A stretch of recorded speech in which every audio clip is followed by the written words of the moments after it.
ഉത്തരാഖണ്ഡിലെ ഡെറാഡൂണിൽ മേഘവിസ്ഫോടനം എന്ന വാർത്ത വരുന്നു. മലവെള്ളപ്പാച്ചിലിൽ രണ്ടുപേരെ കാണാതായി.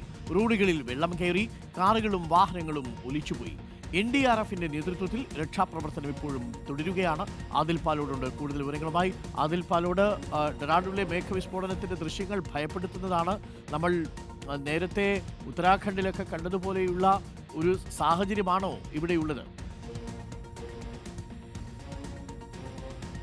ഉത്തരാഖണ്ഡിലെ ധാരാലിയിൽ കണ്ടതിന് സമാനമായ സാഹചര്യമാണ് ഇപ്പോൾ ഡെറാഡൂണിലെ സമീപ പ്രദേശങ്ങളിലുള്ളത്. അരുൺകുമാർ, ആ ദൃശ്യങ്ങൾ അതിന്റെ ഭീകരത വിവരിക്കുന്നുണ്ട്.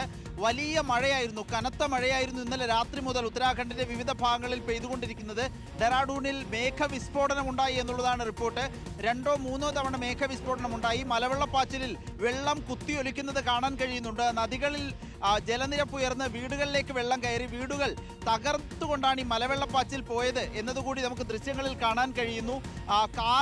കാറുകളെയും റോഡിനെയൊക്കെ പൂർണ്ണമായി എടുത്തുകൊണ്ട് മലവെള്ളപ്പാച്ചിൽ പോയിരിക്കുകയാണ്. നദികൾ കരകവിഞ്ഞ് ഇപ്പോഴും ഒഴുകിക്കൊണ്ടിരിക്കുന്നു. NDRFിന്റെ നേതൃത്വത്തിലുള്ള രക്ഷാപ്രവർത്തനമാണ് ഇപ്പോൾ പുരോഗമിക്കുന്നത്. 2 പേർ ഇതിനോടകം കാണാതായിട്ടുണ്ട് എന്നുള്ളതാണ് നിലവിലെ കണക്ക്. പക്ഷേ നിരവധി പേരെ കാണാതായിട്ടുണ്ട് എന്നുള്ള പരാതികൾ വരുന്നുണ്ട്. NDRFിന്റെ നേതൃത്വത്തിലുള്ള രക്ഷാപ്രവർത്തനം അവിടെ പുരോഗമിച്ചുകൊണ്ടിരിക്കുകയാണ്.